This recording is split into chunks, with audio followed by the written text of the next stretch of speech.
novamente juntos no programa Vida Além da Vida. Hoje temos a grata satisfação de conversar com o nosso amigo, companheiro de jornada, Humberto Fabre. Ele morando agora nos Estados Unidos, mas sempre perto de nós dentro da doutrina, não é, Humberto? Com certeza, Ana. Muito obrigado pelo seu convite e aos nossos amigos telespectadores do Além da Vida. É uma alegria nós estarmos aqui juntos. O nosso programa de hoje, o tema é liderança e autoridade. O mundo moderno, Humberto, ele está mais carente da presença de líderes. Por quê? Bom, na realidade, se nós analisarmos as situações em questão de liderança, há como na natureza um ciclo, onde nós vemos poucas pessoas despontarem como verdadeiros líderes e alguns que ainda estão ensaiando para isso. Não é uma realidade? É um processo evolutivo normal, onde há um aprendizado. E, naturalmente, em todos esses ciclos de aprendizado como espíritos que somos, nós vemos essas diferenças, né? E isso é importante porque, na realidade, nós não somos criaturas iguais, nós somos criaturas semelhantes. Verdade. E nós vemos esses desníveis acontecerem, mas quando analisamos o cômputo geral, o mundo nunca esteve tão melhor como hoje, né? Apenas mais informado, na verdade. Apenas mais informado. Muita gente vai achar isso um horror, mas é que a vivência desta encarnação nós lembramos, é mais recente. A outra só na história, não é?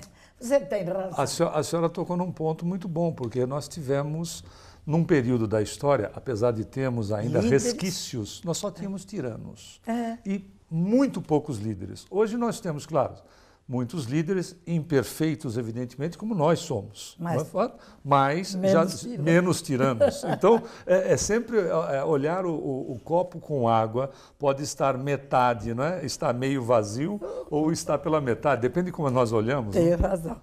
A religião sempre foi um campo fértil para o surgimento de líderes. Isso é perigoso? Todo aspecto de liderança, ela é, na verdade, um teste para a criatura. Estar liderando as condições de uma religião, em condições de uma religião, ou estar liderando um partido, um país, etc., sempre será um teste. Evidentemente, nós não chamaríamos de uma questão pura e simplesmente perigosa, mas sim uma condição desta criatura em ser testada em sua responsabilidade. Eu não vejo como uma questão perigosa. Na realidade, nós vemos de novo a mesma condição, sim, a mesma condição da pergunta anterior, né? Estamos todos em aprendizado, então temos problemas também nesta área. Aliás, avisado por Jesus, né? De que nós teríamos falsos cristos e falsos profetas. É a realidade. E serve de teste para ambos os lados, né? Para aqueles que se deixam dirigir. Porque a religião, conforme nós sabemos com Kardec, não é deixar-se dirigir, né? É raciocinar sobre, para que a nossa fé tenha consistência sendo raciocinada. O espírito reencarna com a tarefa de liderança ou isso se aprende na prática? Nós diríamos que o exercício, sem dúvida, ele já por si só é o prático, né? Mas até na realidade, família a gente observa. Pois é, mas na realidade são missões extremamente importantes, a começar da própria família, né? Os pais são quem, se não, né, literalmente líderes daquele pequeno grupo, daquela pequena sociedade.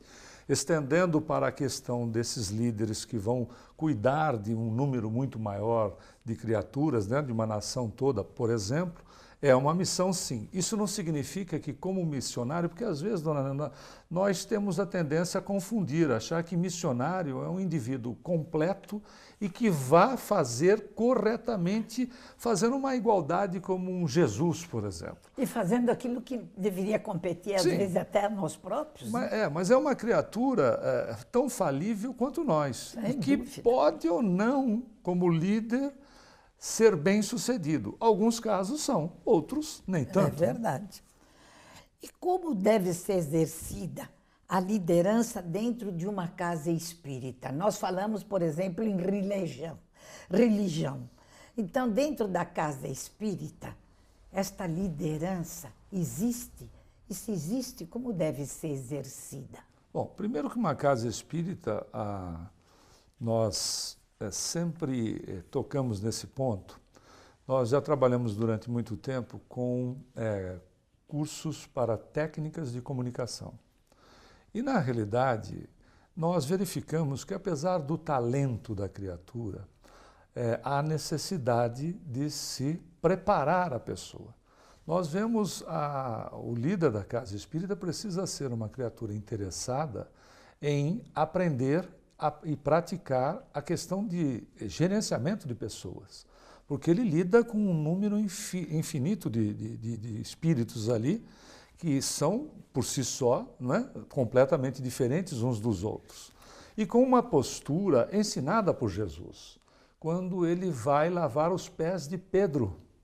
E Pedro diz para ele que o Senhor nunca me lavará os pés. Ele disse, se eu não lavar os seus pés, você não tem parte comigo.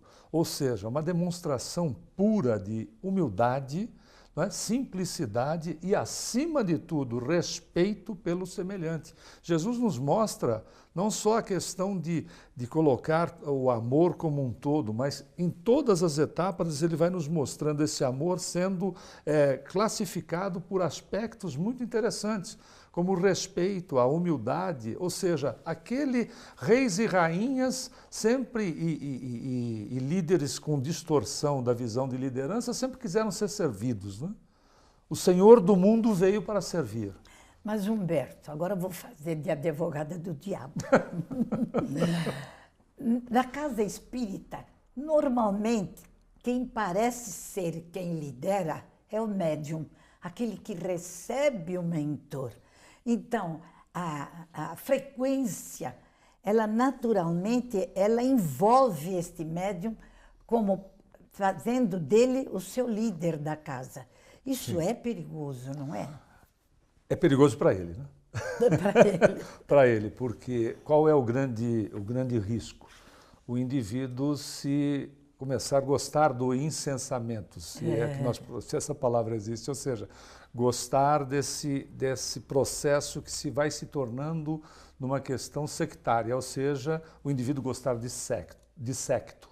O que vai acabar acontecendo com esse cidadão? Fatalmente ele vai se perder. E poderá decepcionar pessoas, não é, dona Nena?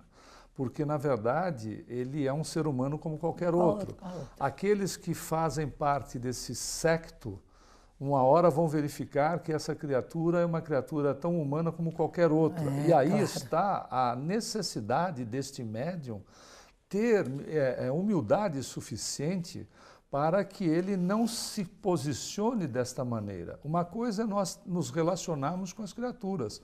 A outra é tomar o cuidado para nós, de repente, não nos tornarmos um indivíduo, uma criatura que esteja formando um secto por trás, porque, infelizmente, esse secto vai tê-lo como líder em imagem.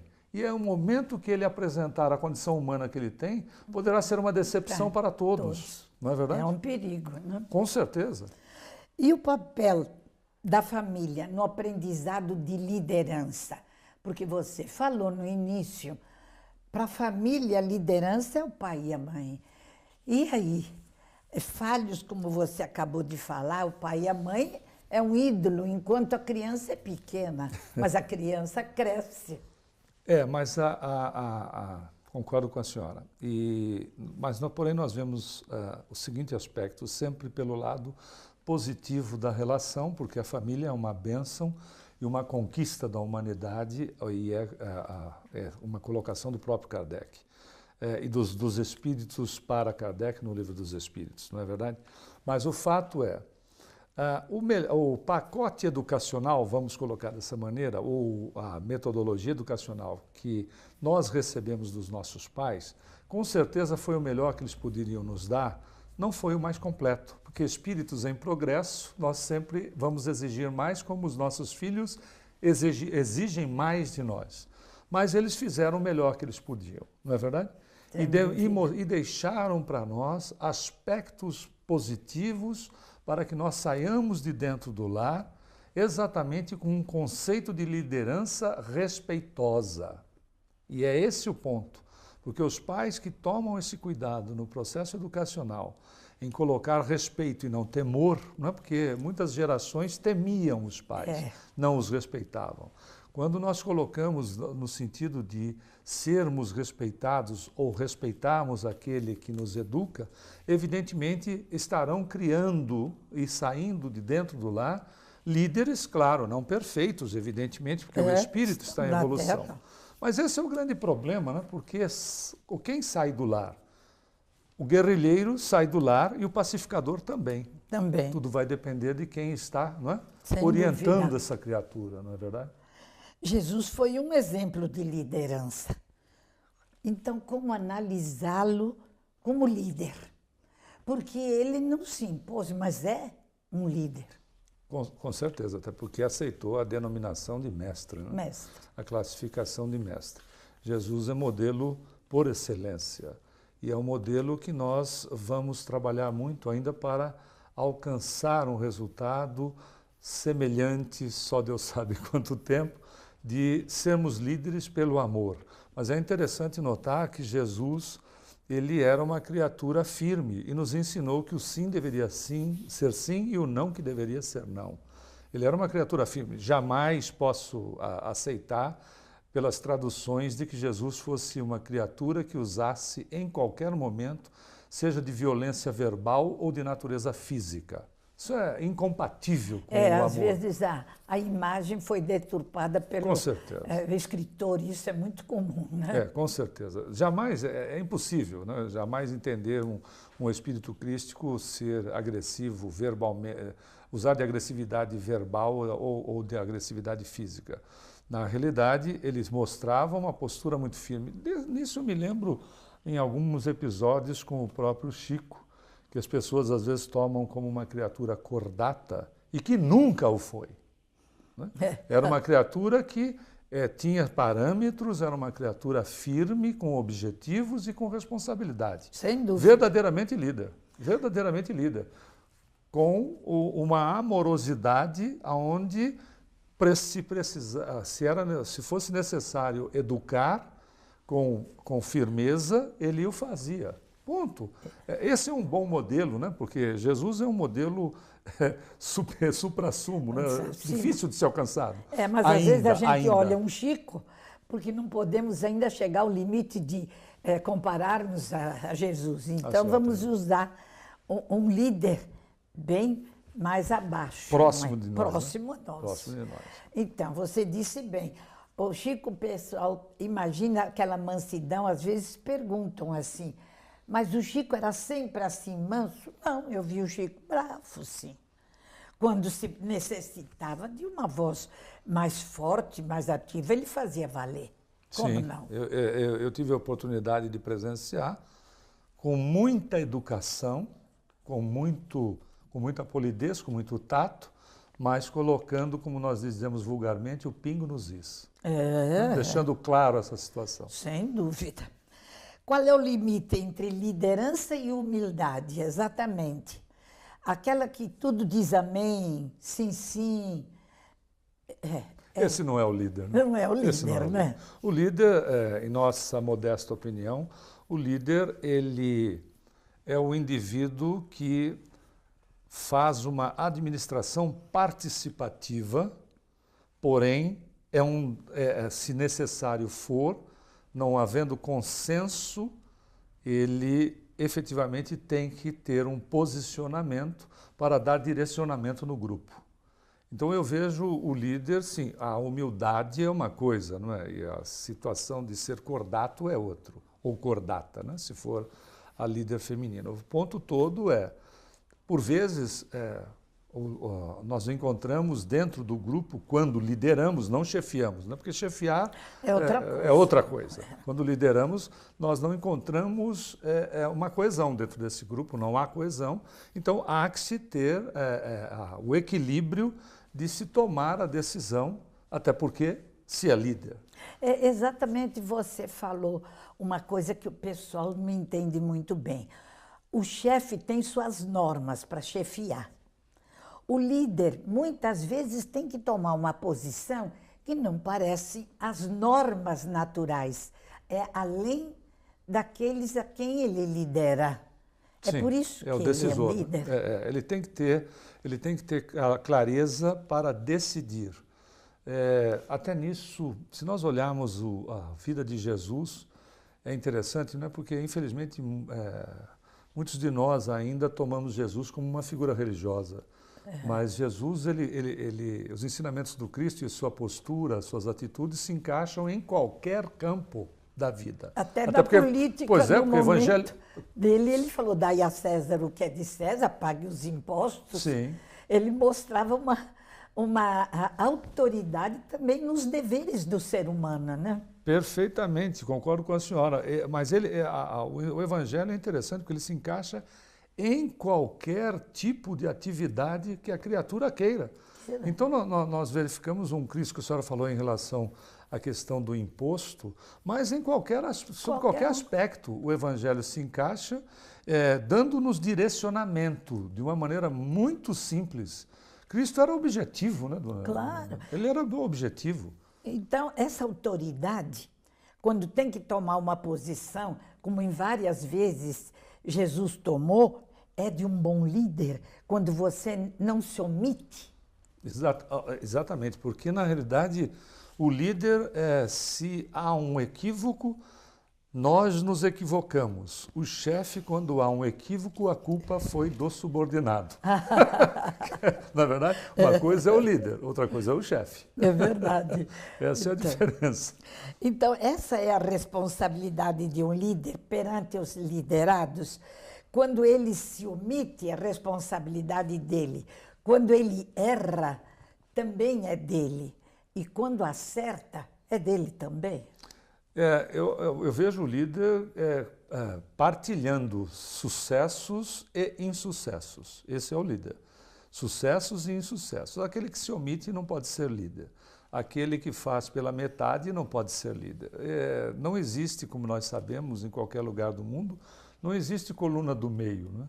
Não existe eu estou meio zangado, não existe eu sou meio honesto. Né? Como nós não conhecemos nenhuma moça que diz que está meio grávida. Né? Todos esses aspectos ou está ou não está. O líder ou ele tem uma postura ou ele está se fazendo de. Mas logo, como nós sabemos, né? Nós não conseguimos enganar muita gente por muito tempo. Vamos a um breve intervalo e voltamos em seguida. O programa Vida Além da Vida tem o apoio cultural da Livraria Espírita União. Adquira estas e outras importantes obras na Livraria Espírita União. Sempre as melhores publicações espíritas do país. Livros de todas as editoras espíritas, descontos especiais para centros espíritas, associações, livrarias e clubes de livros. Livraria Espírita União, Avenida Rangel Pestana, 233, ao lado da estação Sé do metrô. Voltamos com Vida Além da Vida, hoje conversando com Humberto Fabre. Muitos líderes na história da humanidade se notabilizaram pela força. Ainda há espaço para isso na nossa sociedade. Nós vemos recentemente os líderes na política usaram a força para liderar. Ainda há espaço desta força? Bom, nós estamos usando a palavra de líder, que nesse caso não se aplicaria como um aspecto de como nós estamos tratando ou fundamentando, né? Mas, na verdade, infelizmente, ainda existe espaço.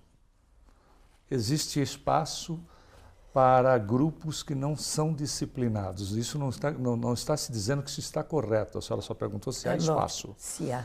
Infelizmente, existe espaço porque existem grupos que insistem em não querer se educar. E enquanto não houver uma educação adequada, não é?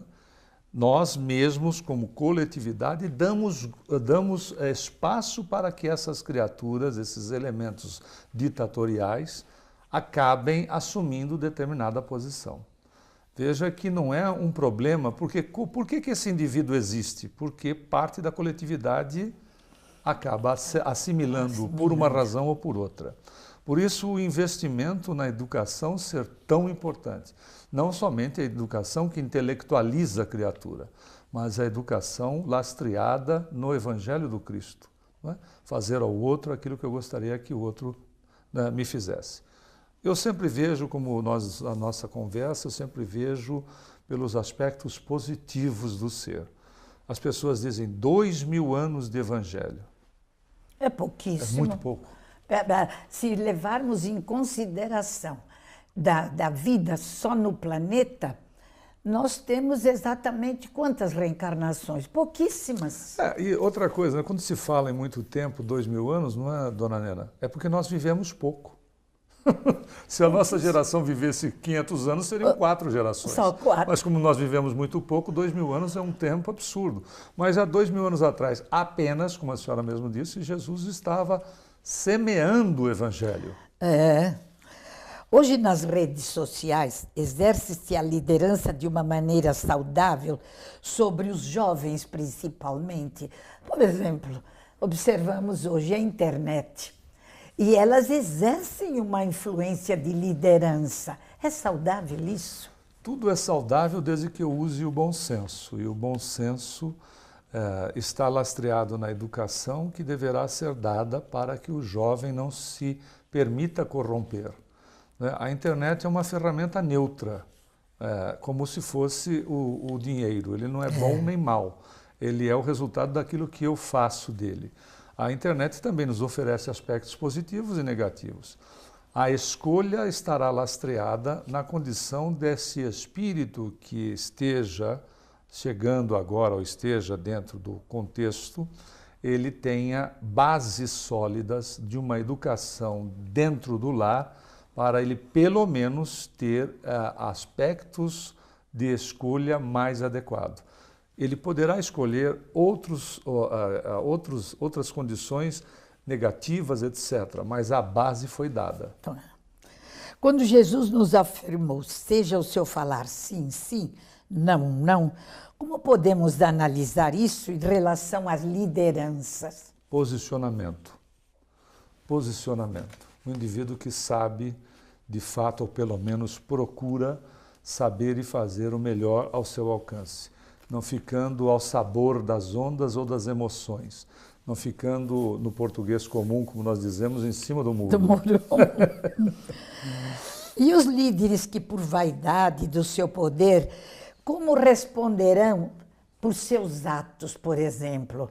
Porque, às vezes, o poder corrompe, enaltece, são valores que ele não possui. E como responderão por seus atos? Com novas chances, conforme diz Emmanuel, através da psicografia de Francisco Cândido Xavier. Né? Me recordo daquele livrinho, Leis de Amor. Apenas um de tantos itens. Mas ele diz que as criaturas que utilizaram da palavra para corromper, para direcionar mal, um dia virão como professores para exatamente refazer o trabalho agora em outro sentido, em outro aspecto. Os líderes precisam de ousadia, coragem acima de tudo e de um projeto e um objetivo. O que Jesus nos deixou para ensinamento sobre esse tema? O líder precisa ter uma conduta. Qual é a conduta que devemos seguir? Exatamente aquela que ele recomendou, não é? Procurarmos amar o semelhante como a nós mesmos. E será que vamos encontrar muitos líderes que amem o seu semelhante como a si mesmo, Humberto? Eu acho que numa questão de futuro, com certeza. É para isso que nós estamos reencarnando. Né? Aí eles existem, eles vão realmente se projetar. Nós temos, eu sou como você, eu confio no ser humano. Com certeza. Se nós não confiarmos no ser humano, nós não confiamos em Deus, em Deus. Porque são suas criaturas. Vida além da vida fica por aqui. Até a próxima semana, se Deus quiser.